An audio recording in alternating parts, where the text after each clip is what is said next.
continuing on our introduction to the Kuzari, with our definition of the term Emunah. Anyone want to give us a brief summary of what we did last time? We discussed the three levels of the Chuva, how the first level is your body and soul, and how you have to connect with that first. The second one is the tradition, oral tradition in Tanakh.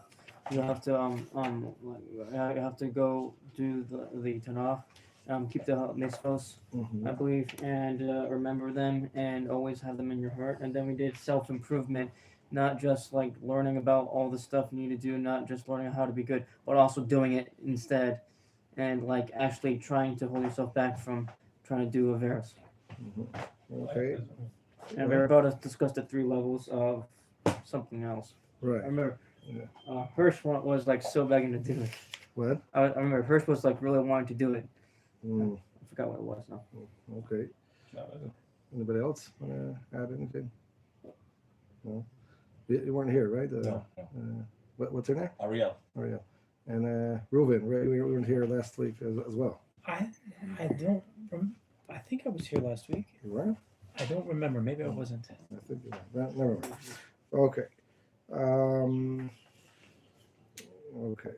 So we talked, if in general, just the general summary of Emunah, that the Emunah is not our intellect, it's not our emotions, rather it is the self-discovery of the Neshama, it is the certainty that we have inside of us, as you can call it an instinct or anything else, but it's the certainty, 100% pure certainty of your own existence and of your relationship with Hashem. And here, in this paragraph, Rav Kook is discussing three levels of Emunah. And I gave an introduction from last week about the three levels of Chuva in the book of Orot Chuva, because they are parallel one to the other. So, but you just talked about in Chuva that there are three levels, okay, which I'm going through them quickly.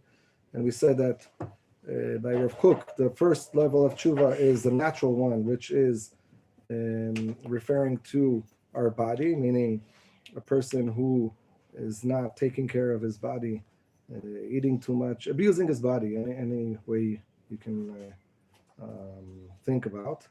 Okay, rather if it's eating too much, drinking too much, alcohol, drugs, and any other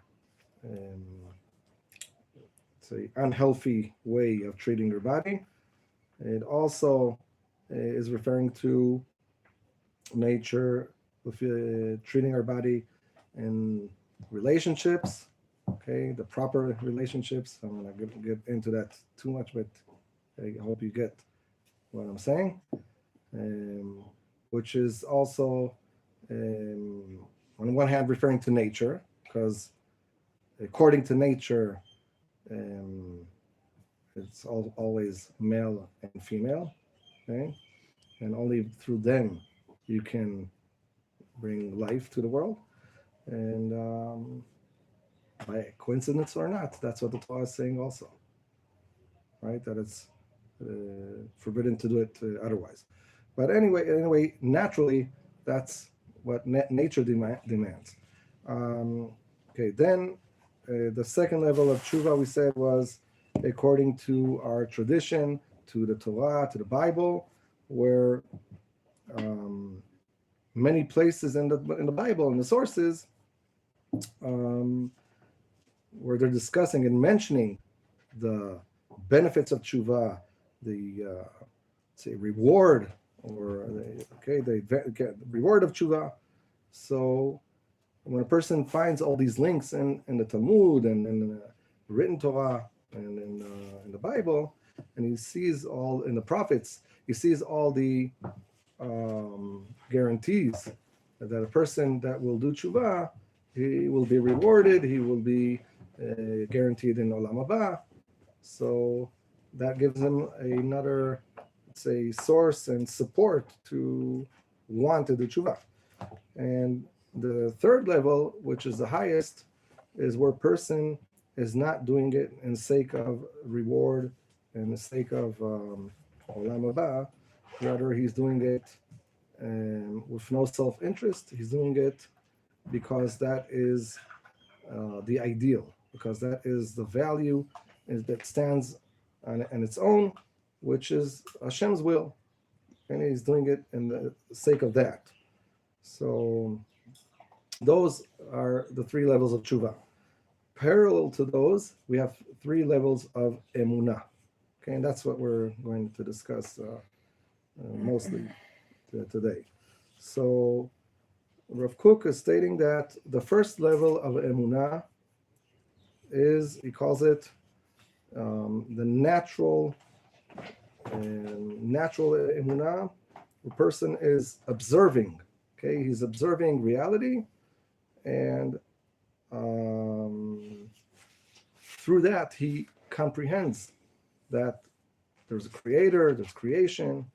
And one of the places Rambam also mentions that how do you come in relation to Hashem is you look in the creation and you see that the phenomena of nature, of the creatures, of the view, of all these amazing things in nature, and you realize, oh, there must be something or somebody that is in charge and responsible for all this, because it's not impossible for it to come by accident and just by chance.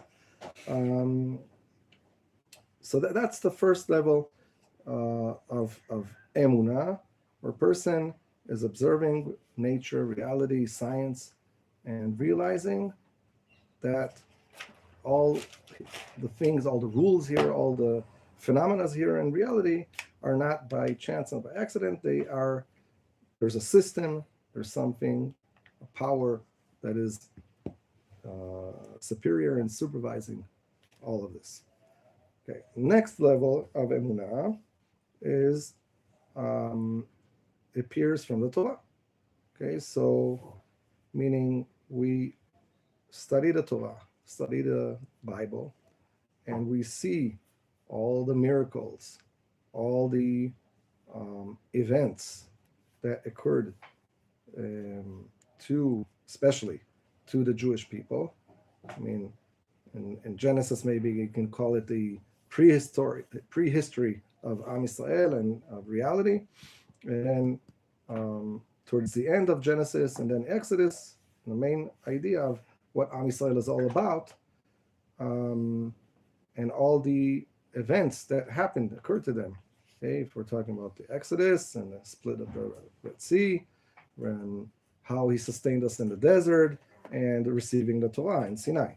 So all these miracles, that's in the Torah, and then later on also in the Bible, if it's through the judges and our prophets, okay, all the things that occurred there, you realize that it is a miraculous, let's say, providence and connection between Hashem and this nation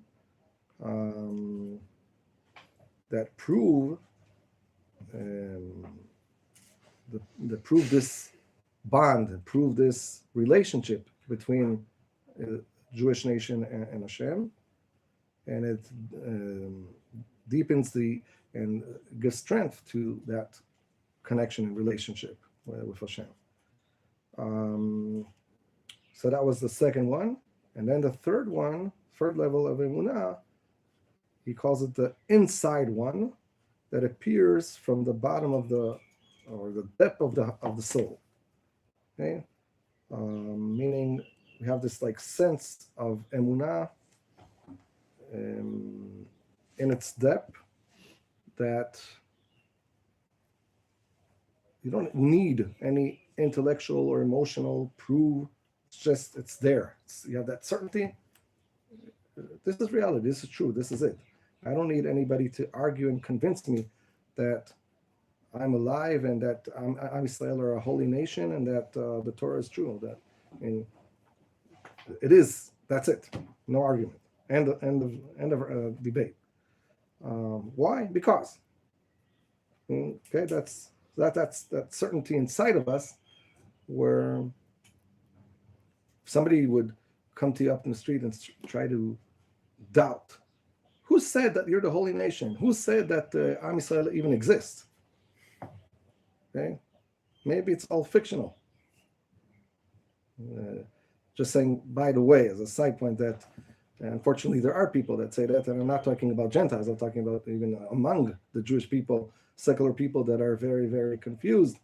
So there's this philosopher, or I think he's a professor in history. I forgot what exactly his field is, but anyway, he wrote a book trying to prove that Am Yisrael is a made-up nation. So almost sounds, but he's wrong, because he follows the Kuzari hypothesis, which has been debunked, and we have Ben Matadati Ben Yosef, Gladys Josephus, proving that Roman colonizers came and ethnically cleansed Jews and brought approximately 100,000 of them to the Italian peninsula. There's actual secular historical proof to prove that. Right. But so in archaeological, genetic, and anthropological historical proof that we are an ethnically, ethno-religious. Right. Okay, just saying that people that encounter such claims, such opinions, and don't have a strong roots in their faith in their identity and the Jewish people and connection to Hashem and to Am Yisrael and to the Torah. So when they see such research or books, they might weaken their faith in their that's why we always need to strengthen it by studying more and more and more, and to support it, to let's say revive it, to recharge it. Okay, our Emunah always needs recharging, because the intellect, the emotions, all the commotion in this world can bury it or can cover it with layers of nonsense that confuse us. Okay? But all in all, those three levels of Emunah that we just talked about, Rav Kook says that each one of them has its own role, okay, in our reality, in our life, and each one has its own demands. Sometimes they blend together. Sometimes one takes over the other. Meaning sometimes we have this bond to Hashem through nature, and then we are not aware of the second and third levels of Emunah. Sometimes, it can be naturally that if we're going on a hike, you went on a hike last week, right? On a trip. So you see nature and adventures, so you can relate to Hashem more through that. So then if you're going to open a book of Talmud, it's like, it doesn't fit, right? But so science, the sciences and such, you would put under one or under two? Science? Yes. Under one. Yeah. But all in all, we need all three of them. Sometimes they integrate and harmonize. Sometimes one is dominating the other. And it has to do... Is it progressive? Do you have to accomplish level 2 before you get to level 3?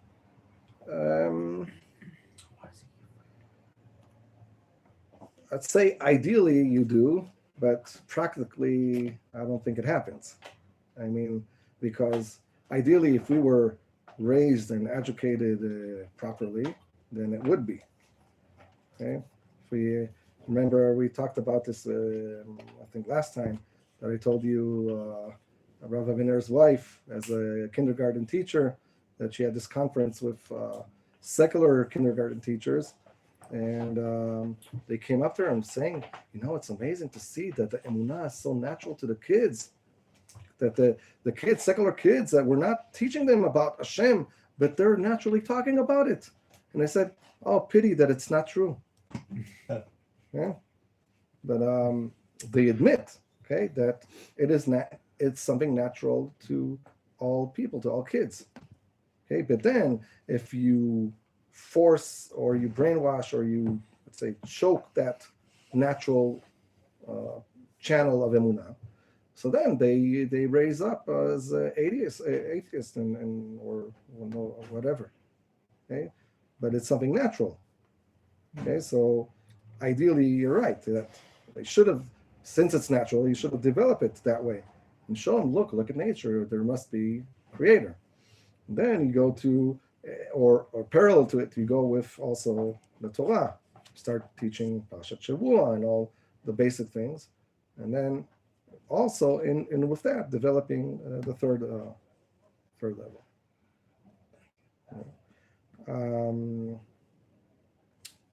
Okay, so up to here, okay? Mhm. Yeah. Any questions about this? Rob, for non-Jews, somebody grew up non-Jew, whether Jew, that they would have, say, they're very religious Muslims, very Right. religious Christians who will go and die for their faith, and many others. We could say they have number one, they can see the world around and believe. Number two, we could say is either off or lacking because they don't have the Torah or they don't believe it happened to their nation, so on and so forth. But the third, they have very strong. Does this apply also to non-Jews? Yeah, Is Rav Kook saying this is a human thing? Emunah is common to all human beings and is common even to creatures, to animals. Okay, as an example, every cow has faith. Okay, meaning every cow has certainty of its own existence and will fight for its life if it's in danger. Okay, that's the instinct that we're talking about. The difference with human beings is that human beings have conscience and awareness of that reality. It's not just an instinct, it's something that you can discuss, you can comprehend, you can beyond and out. But obviously, if we're talking about the Gentiles and how they were raised with their religions or with no religion, it doesn't matter. They're lacking that tradition. Okay? They're raised with the wrong tradition, so they're so it's not complete. Meaning, since they're lacking that, then if they won't complete that piece that is missing, then their whole emunah is lacking.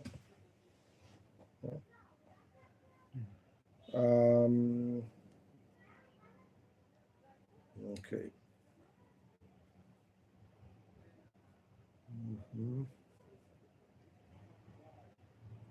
Okay, so Rav Kook is talking here that those parts or levels of emunah should be in harmony. Okay, as the body and soul should be in harmony. But sometimes they're not. And he gives an example where the level of emunah that is relying on tradition and Torah and a natural level of emunah are departing. And that's where is discovered, he calls it a disease of emunah, okay, or a faithful disease, okay? And it says the danger of that disease is according to how strong those levels of emunah were and how attached to each other they were. The stronger the attachment was, then when they depart, the stronger the disease is. Okay, it's like in physics. Okay, if you have two materials that are attached to each other very strong, if it's glue or whatever, and then you separate them, then it will break. It will break, right? If they were not attached so strong, then it's fine.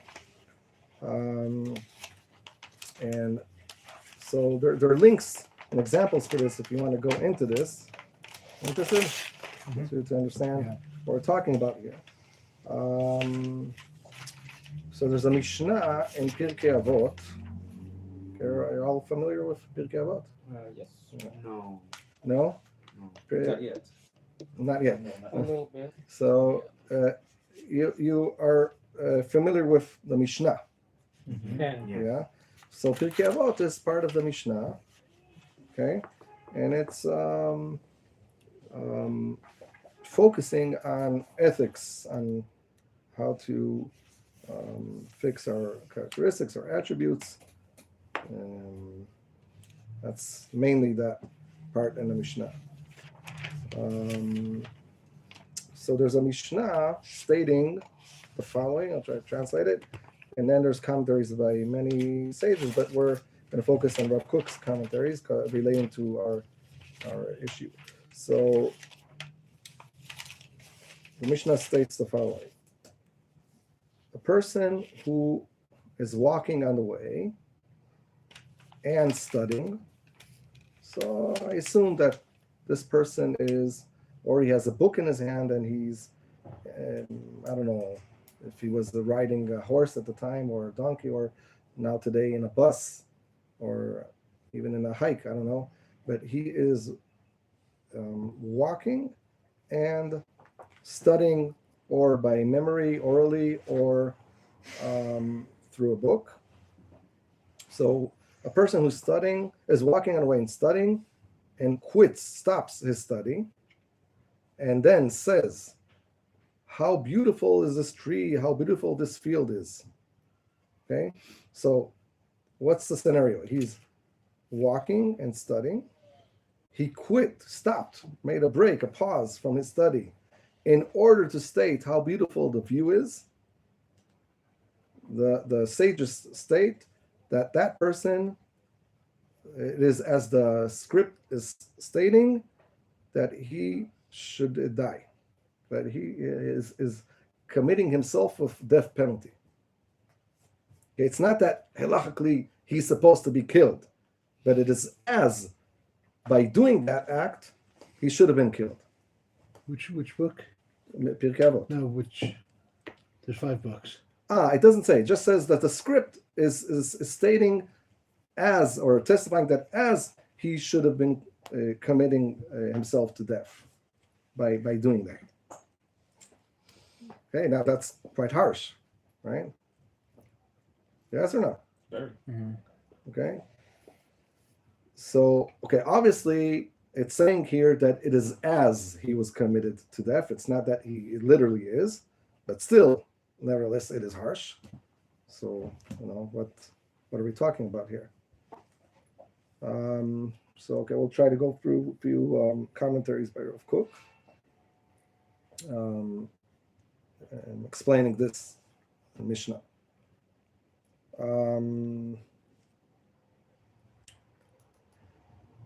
So first one, Rav Kook is stating the following. So he says, although the whole world, all our thoughts, emotions are full of light of Hashem and holiness and elevated life,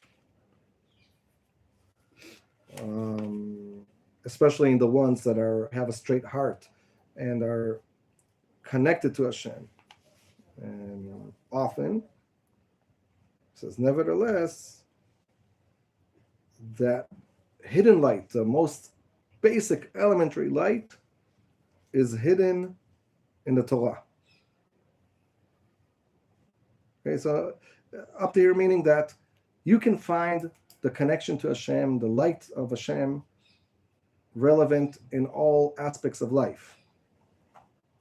But the most, let's say, strongest spark is through the Torah.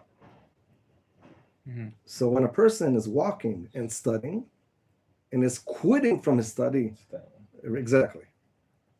Okay, although it's not that he's literally committed to death, but if he already elevated himself to observe Hashem in that level of Torah, so it is as he committed himself to eliminate his soul, because eventually the world and the light of life is rising and shining everywhere. But from the Torah, that is like the light of light. That's the source of all light. So if you're at the level of light, and you're departing that, and instead using like a downgrade of light, then it is as you quit, let's say, gave up life. Okay? Yes, no, maybe? The downgrade I understand. The mashal to the punishment I don't understand yet. Because it's like, I would say, is as if a fish lives in water and he says, I can give up on the water for a little bit, right? So we say every evening and before the Shema and the blessing, we say Kihem Chayenu ve'orech Yameinu. What are we talking about? Hem Chayenu ve'orech Yameinu. Their lives of all lives. Who is they? What is him? What is it referring to? And you said Ubehem Ne'egei Yom V'Leila. What's Behem? No. Okay. You didn't realize that? You didn't try to keep track on what you're davening? Nope. Okay, it's referring to the Torah.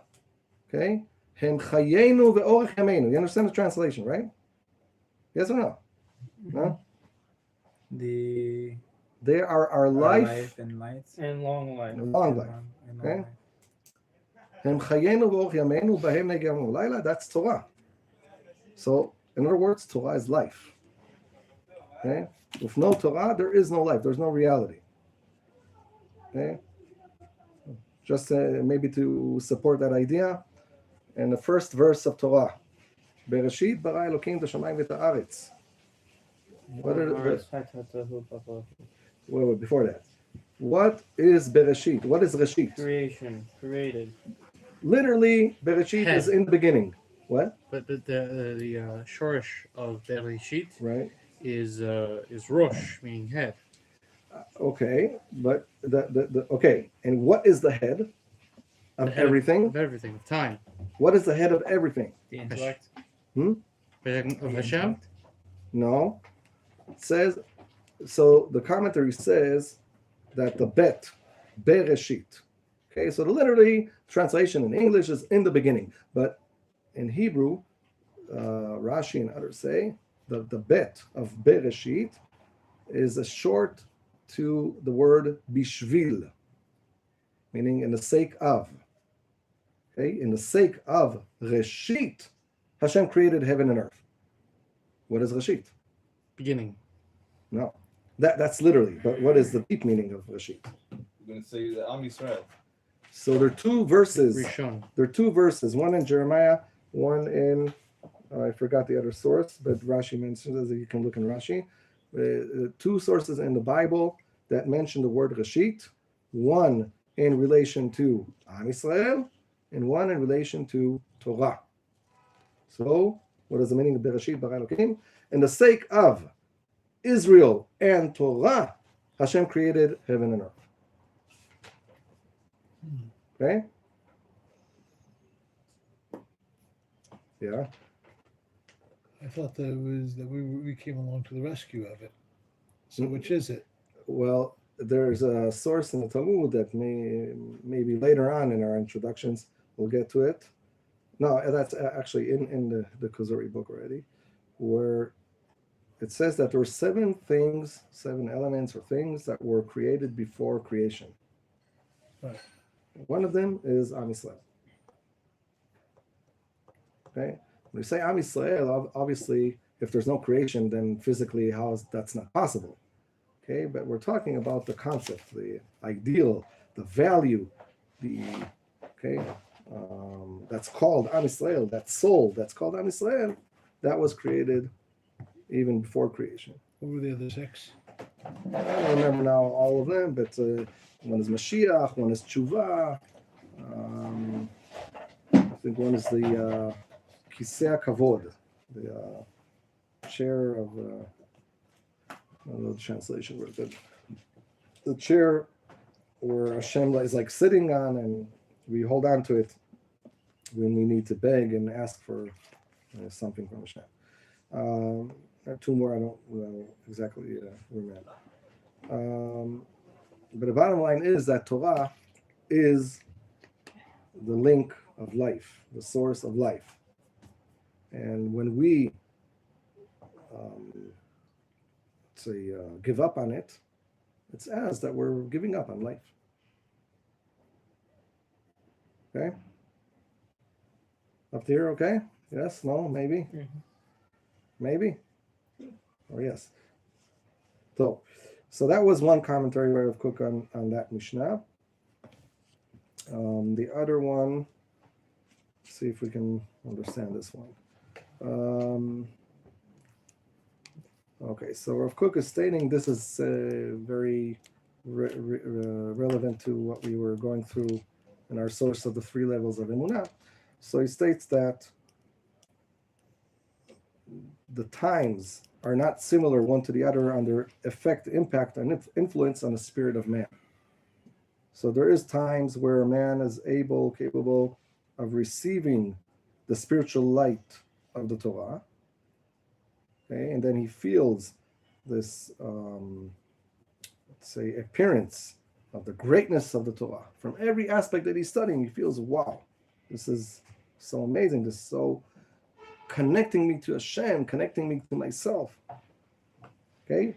But when he is in that field, say, then he's not able to feel the spirituality through his intellect, his emotions, and his instinct or nature. Okay? His connection, his channel now is through Torah. Sometimes what is increasing inside of him is that channel through nature. And then he is ignoring more or less Torah. Right? Rav Kook is stating that everyone should follow that channel or that connection that is opening to him at that moment. Mhm. However, if he will like to elevate from the natural feeling to the channel of Torah, then he's not losing anything. Okay? But, however, when the feeling of the light of Torah is increasing and the feeling of nature is gone, is vanishing, then he shouldn't let go of the appearance of Torah in order to follow that natural feeling. And that's what the Mishnah is talking about. And he's walking and studying, and he quits from his study in order to say how beautiful the nature is. So that's the falling down. Okay, so the man always has to develop inside of himself that tendency of the light of Torah. Okay, and not to give up on that in the sake of the natural channel of Emunah. Rav, then I don't know if there's an answer to this, but wouldn't Rambam know this? Rambam's going to tell us you want to love Hashem. Go look at the world around you. That's what he said, right? Right. But here we're saying, why do you have to start at a low level? Rambam is not talking to a low. He's going to talk to somebody. Mhm. Go study Torah. Why is he telling me? Why would Rambam say to me, go look at the tree? If there's a higher way, go look at the Torah. As we said, those are A harmony, I know. not only that, it's steps. Meaning to a kid, to a kid, you're not going to now discuss with him deep concepts of what we're doing here now, right? And start with not say more elementary things and basic things and natural things. My daughter, that's now one of the more youngest ones. So she's in kindergarten. So teacher there is teaching them, their seasons. Now we're in the fall, and the leaves are falling from the tree, and that's nature. You have to teach them that. So Rambam then agrees. So in that case, with how the Rav explains it, just the progression to go. Yeah, And absolutely. Rambam starting. Well, Yeah. not necessarily, because I got the exact quote here. It's from Pirkei 3, Rabbi Jacob. Yeah. And he says it was interrupting his study. So Rambam's saying, presumably you're not studying, you need inspiration. He's saying go look at the forest. In this case, we're talking about somebody who's already studying, who's Exactly. interrupting their study. Absolutely. So We're it's saying- Downgrade versus upgrade. Yeah. Correct. So it's a different case. Right. Yeah. So you're saying that if you only have Emunah at the level of at the natural level, and you don't have the Torah level, but you're still appreciating nature, it's incomplete. Right. The other way around, if you're only in Torah without any appreciation of the physical world around you, is that also an incomplete Emunah? It is in a way, but still, if you already reached that level, then don't give up on it Mhm. in order to reach the natural. I have to correct. It was Safari says Rabbi Jacob, but everybody else says Rabbi Shimon. Yeah, so it's that may be it's a debate. okay. It's a debate. It's two I versions. didn't want to be quoted wrong. So. No, it's known that it's in the name of two rabbis. Some say, and also there's an outcome of who said it, and what will be other commentaries of why he said it and why he didn't, or why he said it and he didn't. That's not what we're focusing on right now. Okay. So okay, up to here. Okay, so we talked in the beginning on the three levels of Chuva and what the Chuva Rav Kook. We compared it to the three levels of Emunah, and then we gave more in depth an example of those three levels through the commentary of Rav Kook on the Mishnah in Pirkei Avot. Yeah. So, any questions? No, I think. Can you just just summarize just really quickly the third stage? So I know the first one is looking upon the nature and how Hashem created this world. Mm-hmm. The second is the Through tradition in Torah. correct, and the third is just Through your own being, your own instinct or certainty of awareness of reality, awareness of yourself, awareness of the world, the universe, and your place in there. And your place in there, and your bond with Hashem. Yeah, the third level is the inside level. It appears at the depth of the soul. Right. Okay, so we'll end up here. What? Go ahead. Talk to you. Rob, would you like me to turn off the stream? What? Is the stream over? Would you like me to turn it off? Yeah. Okay. Also, Wonderful quote I came across here. Wasn't